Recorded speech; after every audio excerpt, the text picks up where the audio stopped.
বাংলাদেশের কাছে প্রথম টি-20 হারায় পিচ নয় ক্রিকেটারদের দুষলেন পাকিস্তানের সাবেকরা। শোয়েব আখতারের মতে ব্যাটিং ব্যর্থতায় ম্যাচ হেরেছে পাকিস্তান। আর সালমান বাট বলছেন পিচ সবার জন্য সমান। বসুন্ধরা ডায়াপেন্ট এখন আরো উন্নত। এই hot air through top sheet দ্রুত শোষণ করে সোনামণিকে দেয় কোমল অনুভূতি। ঘরের মাঠে হোয়াইট ওয়াশ করে পরের মাঠে মুদ্রার উল্টোপিঠ দেখেছে পাকিস্তান।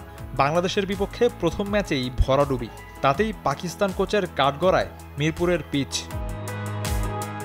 মাইক হেসনের মতে হোম অফ ক্রিকেটের উইকেট আন্তর্জাতিক মানের নয়, তবে হেড কোচের অজুহাত মানতে নারাজ পাকিস্তানের সাবেকরা। ব্যাটারদের দায় দেখছেন শোয়েব আখতার, শাহিন আফ্রিদি, নাসিম শাহের মতো বোলারদের অভাব দেখেছেন রাওয়ালপিন্ডি এক্সপ্রেস। প্রশংসা করেছেন তাসকিন মুস্তাফিজদের। এখানে পিচের দোষ দিয়ে লাভ নেই, আমাদের ফখর জামান ছাড়া কেউই তেমন ভালো ব্যাটিং করেননি। শাহিন, নাসিম শাহর মতো পেসারের অভাব হাড়ে হাড়ে টের পেয়েছে দল। তাসকিন মুস্তাফিজ দুর্দান্ত বোলিং করেছেন।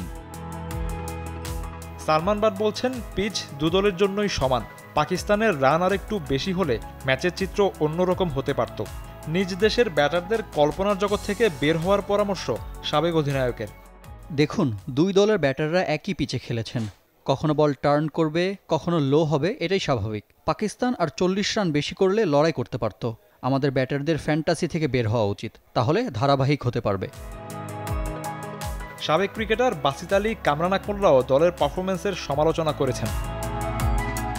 শফিউদ্দিন শাওন, চ্যানেল 24।